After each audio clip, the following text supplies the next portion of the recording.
100페이지 은하와 우주고요. 이제 마지막 단원이고 우리 은하인데 우리 은하는 거는 우리가 태양계가 속해 있는 은하를 우리 은하라고 해요. 용어 정리만 해 놓으시면 되고요. 은하는 수많은 별로 이루어진 거대한 천체 집단이다 돼 있는데요. 참고해 주시고 우리 은하 태양계가 속해 있는 은하를 말한다. 은하가 굉장히 많아요. 이제 수만 개, 수천만 개 굉장히 많거든요. 기억도 안 나는데 하여튼 굉장히 많은데 그 중에서 태양계가 속한 걸 우리 은하라고 한다. 기억해 주시면 되고요. 태양계가 속해 있는 은하로서 성간 물질이라는 거는 별들 사이에 있는 여러 가지 가스, 티끌 뭐 이런 것들을 말하는 거예요. 그 다음에 성운이 있는데 성운은 밑에서 이제 배운 거니까 참고해 주시고 이제 모양은요. 우리 은하의 모양은요. 오른쪽 그림을 한번 보시면요. 밑에가 아니라 가운데 이렇게 막대 팔이 있죠. 막대 팔에서 이렇게 나선이 반시계 방향으로 이렇게 나와 있어요. 그래서 나선의 은하의 모양들이 여러 가지가 있는데 그 중에서도 얘는 막대 나선 모양이래요. 막대에서 나선이 놓아 있는 모양, 그래서 막대 나선 모양이라고 하고요. 뭐 우리가 다른 은하까지 알 필요는 없잖아요, 그지? 우리 은하가 그냥 중요한 거니까 우리 은하의 모양 막대 나선 모양이고요. 막대가 없는 모양도 있어요. 그냥 나선 모양으로 이렇게 소용돌이처럼 감싸 있는 모양도 있고요. 막대만 있는 애도 있고 굉장히 은하가 다양한 형태가 있거든요. 그 중에서도 우리 은하는 태양계가 있는 우리 은하는 막대가 중심에 있고 나선팔이 반시계 방향으로 돌고 있다. 알겠죠? 그래서 위에서 본 모습이 막대 나선 모양이고요. 이거를 만약에 옆에서 봤다. 어떻게 봤는지 모르겠는데 가운데가 볼록한 원반 모양이에요. 이렇게 볼록한. 그래서 UFO 같은 모습이다. 아니면은 원반 모양인데 가운데가 볼록한 원반 모양이에요. 이렇게 생각하시면 돼요.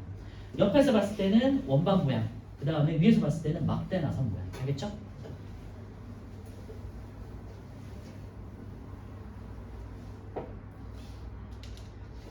그리고 지름은 뭐 중요한 건 아닌데요. 한 3만 파색 정도 된다고 하고요. 포함된 별의 개수는 약 2천억 개 정도 된대요. 그래서 어쨌건 뭐 수많은 별과 항성계가 있구나 생각하시면 되고요. 태양계의 위치는 우리 은하의 중심에서 약 8,500파색, 약 3만 광년 정도 떨어진 나선팔에 위치한다 돼 있죠. 거기다만 비추해 놓으세요. 나선팔에 위치하고요. 지름이 10만 광년이에요. 지름이 10만 광년인데 우리는 바깥에서 3만 광년 정도 떨어진 나선팔에 위치한다. 중심에서 3만 광년 떨어진 나선팔 쪽에 위치하고 있고요. 그러니까 팔 쪽에 있는 거예요. 가운데 있는 중심부가 아니라 나선팔에 있다 정도만 기억하시면 될 것 같고요. 어쨌건 중심이 아니라 주변부에 있다만 기억해 주세요. 그리고 참고로 중심부에 있을수록 신생별이고요. 주변부로 갈수록 이제 나이가 든 별이에요. 그래서 중심에서 생겨서 점점 이제 멀어지고 있다라고 생각하시면 돼요. 나이가 들수록. 그래서 우리 은하는 주변부에 있다 기억해 주시면 되고요.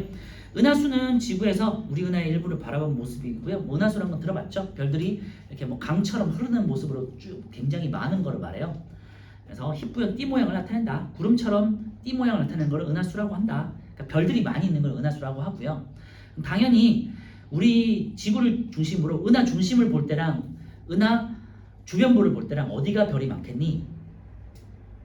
은하 중심을 볼 때가 별이 많아요. 왜냐면 말씀드렸지만 은하 중심은 가운데가 볼록한 원반 모양이라고 그랬잖아요. 그러니까 주변부보다 당연히 안쪽에가 별이 더 많을 거고요. 이 안쪽이 신생별들이 많은 곳이야. 신생별들이 태어나는 곳이야. 그리고 바깥으로 갈수록 늙어가지고 별들이 죽어가는 거야. 그지? 그러니까 안쪽을 바라볼수록 이 지구에서 안쪽을 바라볼 때가 별들이 굉장히 많은 거죠. 그지? 그래서 중심부를 볼 때가 굉장히 많은 거예요. 그래서 보시면 세 번째 우리나라에서는 여름철에 가장 뚜렷하게 보인다 되는데요. 우리나라에서 여름철이라는 게 여름철이 중심부를 보는 거고요. 겨울철은 바깥쪽을 보는 거예요. 그래서 중심부를 볼 때는 여름철은 중심부를 보기 때문에 별이 되게 맑고 화려하게 보이는 거고요. 은하수가 그 다음에 겨울에는요 반대쪽을 보는 거기 때문에 그냥 살짝 흐리게 보인다. 그 정도만 기억하시면 돼요. 두 번째 보시면요.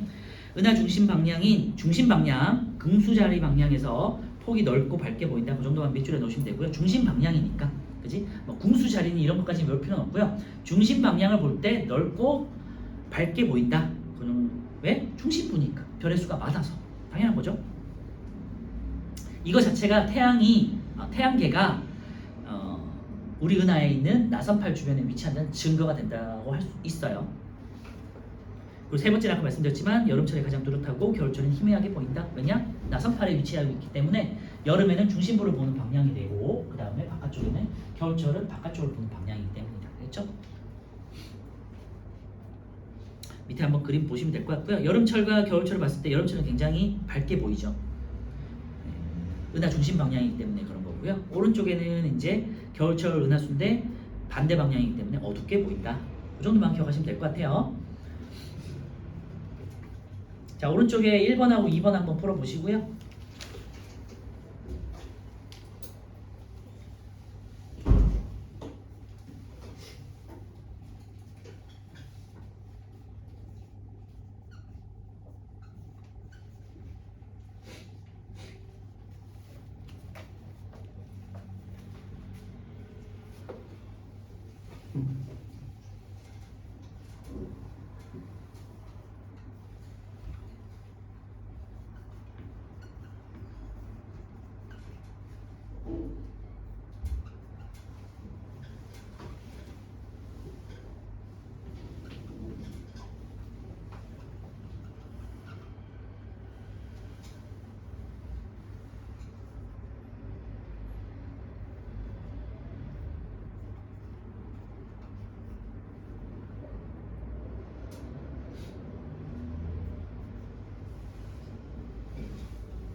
자, 1번은요. A와 E 사이에 있는 거리에 있는데요. 지름을 말했는데 약 3만 pc, 3만 파섹 정도 되고요. 가와 나 사이에서 있는 태양계의 위치는요. B하고 이제 니은이 되겠죠. 나선 8 중심에 있다, 주변부에 있다 정도만 기억하시면 될 것 같고요. 2번 우리 은하를 옆에서 보면 중심부가 볼록한 납작한 원반 모양이다. 5가 되겠고요. 우리 은하에 포함된 별의 수는 수백 개가 아니라 굉장히 많아요. 2천억 개 정도 된다. 지구에서 은하수는 우리 은하의 일부를 지구에서 본 모습이다가 되겠고요. 지구에서 은하수는 힙부형 띠 모양이다. 맞아요. 은하수의 폭과 밝기는 언제 어디서나 일정하게 보인다. X가 되겠고요. 여름에는 겨울철보다 은하수의 폭이 넓고 밝다. 네, 5가 되겠죠. 자, 이번에 성단을 볼 건데요. 성단이 조금 중요하니까 거기다 별표 쳐놓으시면 될 것 같고요. 성은 별로 중요하지 않네요. 성단은요, 별이 모여있는 집단을 말해요. 성단, 그치? 별 성자에다가 우리 그룹할 때 집단할 때 단자예요. 성단, 별이 모여있는 집단을 우리가 성단이라고 하고 크게 두 개로 나눌 수 있는데 산계 성단하고 구상성단으로 나누는데요. 한자인데 산계하다, 흩어지다는 소리예요. 흩어지 산자 써서 흩어져 있는 거예요. 그래서 그림에서 보는 것처럼 이렇게 성단들이 이렇게 흩어져 있죠. 네, 이거 산계 성단이라고요. 구상성단은 그림에서 볼 수 있듯이 이렇게 모여 있죠, 그치? 봉처럼 모여 있어요. 봉처럼 뭉쳐 있는 거를 구상, 공구자 써서 공 모양의 성단이라고 하는 거고요. 산계 성단은 수가 비교적 적어요. 왜냐하면 신생별들이 모여있기 때문에 막 태어난 별들이에요. 그래서 수가 적고요. 구상 성단은 되게 많아요. 이제 늙고 지쳐서 얘네가 이제 모이기 시작해서 이제 한꺼번에 늙은 별들이 이렇게 모여있다고 생각하시면 돼요. 그래서 굉장히 많아. 나이는요, 산계 성단은 신생별들이기 때문에 적죠. 구상 성단은 나이가 많고요. 색은 나이가 신생별들이니까 파란색이겠죠. 막 태어났으니까. 그 구상성단은 이제 죽어가는 별이기 때문에 붉은색이에요. 그래서 책으로도 확인할 수 있죠. 네, 상계성단은 흩어져 있다라는 뜻이고요. 그 다음에 구상성단은 공처럼 모여있다는 뜻이에요. 이제 구성별은 수는 이제 적고 구상성단은 많다. 기억해 주시면 될 것 같고요. 나이는 적다, 많다. 색은 파란색, 붉은색 이렇게 기억하시면 되겠죠.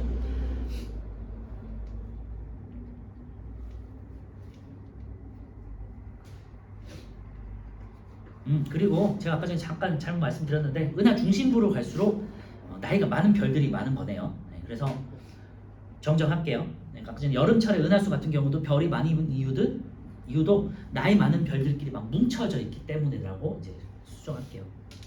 그래서 상계성단 같은 경우는 나선팔에 많이 위치하게 되고요. 구상성단 같은 경우는 이제 중심부에 많이 위치한다고 해요. 알겠죠? 그래서 나선팔 같은 경우가 이제 막 별들이 이제 신성 별들이 이제 생성되는 곳들이라고 생각하시면 되고, 그러면 태양 입장에서는 어떻게 되냐면 바깥에서 생성돼가지고 지름의 중심부에서 3만 광년 정도 떨어져 있다고 그랬잖아요. 이 정도 3만 광년이라고 했잖아. 3만 파색. 그러니까 3만 파색. 그래서 얘는 바깥에 생성돼서 지금 안쪽으로 점점 들어오고 있다라고 생각하시면 되겠죠. 근데 원체 이게 오래된 시간이 너무 큰 범위라서 머리 와닿지도 않아요, 사실은. 그리고요, 이제 마지막 성운인데요. 성운은 성간 물질이 모여가지고 가스 구름을 형성한 거예요. 성운, 별 성자에다가 가스, 구름 운자예요. 별들이 이제 이게 별이 아니에요. 성간 물질에서 가스 같은 것들이 이제 구름처럼 모여 있는 걸 말하는 거고요. 이런 성운들이 모여가지고 나중에 이제 중력 수축을 하면서 서로 간의 밀도가 커지면은 하나의 별이 탄생하게 돼요. 그래서 성간 물질이 모여 있는 것을 말하는 거예요. 가스 티끌이 되겠고요. 주로 이제 나선팔 바깥쪽에 많아요. 이런 애들이 모여가지고 이제 별이 되는 거다라고 말씀드렸고요.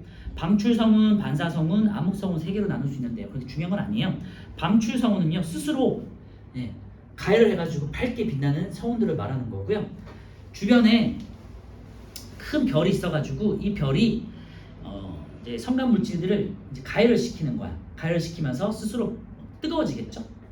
이런 걸 말하는 거예요. 그래서 별빛을 흡수해서 가열돼서 스스로 빛을 낸다. 그러니까 밝게 보이는 별이 되겠고요. 반사성운은요, 별 앞쪽에서 성운들이 가로막는 거예요. 별빛을. 그러면은 어두워지겠죠. 그래서 빛을 막으니까. 그래서 주변 별빛을 반사해서 밝게 보이는 이건 죄송해요. 암흑성운 되겠고요. 제가 방금 말하는 건 암흑성운이에요. 뒤쪽에서 오는 별빛을 가로막아서 어둡게 보이는 것, 암흑성운이 되겠고, 가려지니까 어둡게 보이겠죠. 그리고 반사성운 같은 경우는요, 주변에 있는 별빛을 그냥 말 그대로 반사시켜서 별빛이 나타나는 형태가 되겠고요. 그래서 방출성운은 이제 붉은색, 그리고 반사성운은 위에서 보듯이 파란색이 되겠고요. 암흑성운은 빛을 가리니까 검은색이 되겠죠. 오른쪽에 있는 개념은 한번 풀어보시면 될 것 같고요. 102페이지까지만 하고 마무리할게요. 104페이지에 있는 우주탐사는 한번 쭉 읽어보시면 돼요. 우주탐사 같은 경우는 그냥 최초 위주로 한번 나중에 보시면 돼요. 아시겠죠? 그냥 뭐 역사적인 내용이니까 한번 쭉 보세요. 자, 우주 팽창과 이제 빅뱅 우주론을 볼 건데요. 우주 팽창은요, 잠시만요. 잠깐만요.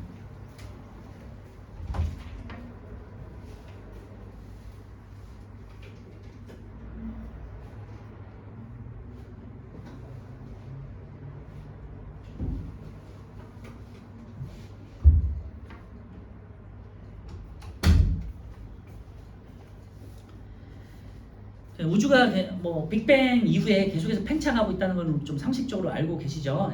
138억 년 전에 우주가 대폭발을 하게 됐다고 하고요. 이걸 빅뱅 우주론이라고 하죠. 그지? 이후에 우주가 계속해서 팽창하고 있다는 거에 대한 내용이고요. 외부 은하는요, 우리 은하를 바깥쪽에 있는 다른 은하들을 우리가 외부 은하라고 지칭해요. 그래서 외부 은하도 굉장히 멀어지고 있다. 왜냐? 우주가 팽창하고 있기 때문에 라는 거고요. 허블이라는 과학자가 최초로 발견하였고요. 그 다음에 허블을 기념해서 우리가 허블 우주 망원경이라는 위성을 통한 망원경이 있죠. 참고해 주시고, 우주에는 약 1000억 개 정도의 외부 은하들이 있대요. 한번 뭐 밑줄만 해놓으시면 될 것 같고요. 지금도 계속해서 멀어지고 있다. 빠른 속도로. 자, 외부 은하는 우주 공간에 불규칙하게 분포하고 있고요. 풍선 위에다가 점을 찍고 이렇게 풍선을 분다고 생각하시면 돼요. 밑에 있는 그림처럼. 그러면은 하나의 점들이 계속해서 멀어지겠죠. 그치? 불균등하게 멀어지겠죠. 그래서 외부 은하는 은하의 모양을 기준으로 분류할 수 있다고 되는데, 오른쪽에 허블의 은하 분류를 보시면요, 뭐 타원형으로 생긴 것도 있고요, 정상 나선 모양으로 된 것도 있고요, 막대 나선 모양도 있고요, 불규칙하게 이제 막대처럼 생긴 모양들도 있고, 다양한 모양들이 있다. 그 중에서도 우리 은하만 기억하시면 된다. 막대 나선 모양, 알겠죠? 자, 우주 팽창은요, 허블이 우주를 관측해서 팽창하고 있다는 걸 확인했고요. 그 다음에 참고하실 건요, 천체 우리 별들이 스스로 움직여서 멀어지는 게 아니라 우주가 팽창하면서 공간 자체가 팽창하는 거예요. 그렇죠? 그래서 당연하게도 태양이 직접 움직이는 거 아니잖아요. 그치? 공간 자체가 팽창하고 있다고 생각하시면 될 것 같고요. 밑에 이제 보시면 우주 팽창에서 우주는 팽창하고 있다. 뭐 그 정도만 기억하시면 될 것 같고요. 그 다음에 화살표 옆에 대부분의 은하들이 은하로부터 멀어지고 있는데 멀리 있을수록 더 빨리 멀어진다. 이 정도만 그냥 밑줄에 놓으세요. 오늘 풍선을 통한 실험을 통해서도 확인할 수 있으니까 밑에서 보고요. 우주 팽창의 중심은요. 중심은 따로 없어요. 어디가 중심인지도 알 수가 없어. 그 다음에 모든 방향으로 균일하게 우주가 팽창하고 있다는 것은 외부 은하를 통해서 알 수 있는 거고요. 우주의 어느 지점에서 보더라도 은하들은 서로 멀어지고 있다라고 해요. 밑에 있는 우주 팽창 모형 실험을 보시면요. A, B, C 점을 찍어 넣고요. 바람을 불어 넣었어. 그러면은 가장 멀리 있는 BC가 더 멀리 빨리 팽창한다는 거예요. 알겠죠? BC하고 CA 이런 식으로 더 멀리 있을수록 더 빨리 팽창하는 것처럼 보인다는 거죠. 그래서 두 번째 사이 보면요. 스티커 사이의 거리에서 풍선 표면이 팽창하여 스티커 사이의 거리가 멀어지는데 늘어난 거리를 보시면요. 풍선을 크게 불었을 때 거리가 멀수록 더 빨리 멀어지더라. 이게 이제 우주에다가 대입할 수 있다는 거고요. 우리 은하를 중심으로 생각했을 때 외부 은하들이 되게 많잖아요. 멀리 있는 외부 은하일수록 더 빨리 멀어지는 것처럼 관측이 된다고. 아시겠죠? 당연히 이거는 이제 우리가 뭐 망원경으로 딱 정확하게 눈으로 볼 수 있는 건 아니고요. 파장을 통해서 분석을 하는 거거든요. 과학자들이. 그러니까 그렇구나 정도만 기억하시면 될 것 같고요. 3번의 빅뱅 우주론은요. 다시 한번 정리하면요. 약 138억 년 전에 매우 뜨겁고 밀도가 큰 한 점 고온에 굉장히 큰 압력이 한 점에 이렇게 수축이 되면서 중력 수축이라고 하거든요. 가운데 한 점으로 수축이 돼. 그러다가 계속해서 수축이 되다가 뻥 하고 터지는 거죠. 네. 그래서 태초에는 아무것도 없었는데 고압에 의한 밀도 수축으로 계속해서 뭔가 모이다가 뻥 터지면서 그 안에서 물질들이 생성되었다는 개념이 빅뱅 우주론이 되었고요. 요거 이제 우리 통합과학 고등학교 1학년 가면은 1교시 때 배우게 되니까 나중에 이제 배우시면 될 것 같아요. 계속 팽창하면서 현재 우주와 같은 우주가 되었다고 이제 설명을 하고요. 태초에 가장 빅뱅 우주론 이후 바로 태초에 몇 초도 안 지나서 바로 이제 여러 가지 여러분들이 뭐 알고 있는 뭐 전자라든지 이런 기본 입자들이 많이 생성되고 그런 것들이 합쳐지면서 양성자, 뭐 그다음에 원자핵 이런 그다음에 원자 이런 식으로 이제 생성이 되게 돼요. 팽창한 우주는 이제 계속해서 점점 수축하면서 뜨거워졌었고요. 그 다음에 지금은 계속해서 식어가지고 영하 뭐 한 1, 200도까지 많이 떨어져 있는 상태죠. 우주가 굉장히 예전에는 수조도까지 높았다고 해요. 3번은요. 대폭발로 시작된 우주가 점차 식어서 별과 은하가 만들어졌다. 거기다가 밑줄에 넣으시면 될 것 같고요. 그 이후로는 이제 그 다음에는 더 이상의 입자들이 만들어진 건 아니고요. 별과 은하는 계속해서 만들어지고 없어지고 하고 있어요. 네 번째 마지막 현재에도 우주는 계속 팽창한다 정도만 기억하시면 될 것 같고요. 빛이 이동하는 속도가 아까 말씀드렸지만 초당 30만 킬로로 가고요. 그런데 빛이 속도보다 우주가 팽창하는 속도가 더 빠르거든요. 더 태초에 팽창하고 빛이 나중에 진행이 되었기 때문에 우주의 끝은 지금도 알 수가 없다고 해요. 아시겠죠? 참고하고 그 다음에 우주 공간 자체가 계속 팽창하고 있다는 것만 기억하시면 될 것 같아요. 자, 오늘 마지막 이제 그림으로 정리하면요. 모든 물질과 에너지가 모인 한 점에서 시작했고 우주의 크기가 커지면서 우주의 온도가 점점 낮아지고요. 왜냐하면 열 출입이 더 있는 없는 상태에서 잘 알지만 우리 예전에 배웠지만 공간이 부피가 팽창하면요. 그 안에 있는 온도는 낮아지겠죠. 열 출입은 없는 거니까. 그렇지? 그리고 공간은 계속해서 커지기 때문에 온도는 계속해서 낮아지게 되고요. 당연히 밀도도 작아지겠죠. 밀도가 작아진다는 거는 부피는 커지는데 안에 있는 여러 가지 질량을 이루고 있는 물질들은 그대로라는 소리가 되겠죠. 네, 그렇게 정리하시면 되고요. 뒤에 있는 문제들은 마지막으로 한번 그냥 정리해서 한번 풀어보시면 될 것 같아요. 네, 개념이랑 같이 보시면 되는 거니까 오늘 여기까지 하고요. 우리 뭐 1년 동안 같이 공부한 친구들도 있고 사이사이에 들어와가지고 이제 뭐 6개월 이상도 같이 공부한 친구들도 있고 뭐 4개월 공부한 친구들도 있는데요. 고생 많았고 제가 이제 계속해서 말씀드리지만 유튜브나 이렇게 네이버로 계속 올리고 있으니까 다시 한번 정리하고 친구들은 다시 한번 보시고 뭐 1학년들 같은 경우는 중간고사 안 보더라도 기말고사라든지 2학기 때 다시 보잖아요. 그치? 아니면 수행 같은 거 참고하실 때 유튜브 한번 참고해 보시면 좋을 것 같고요. 2학년 3학년 친구들도 예전 거 뿐만 아니라 계속해서 2학년 3학년 거 계속해서 업데이트해서 올리고 있거든요. 그래서 필요한 친구들은 계속 보도록 하세요. 아시겠죠? 오늘 여기까지 했고 고생 많았어요. 나중에 또 기회가 되면 보도록 해요. 고생 많았어요.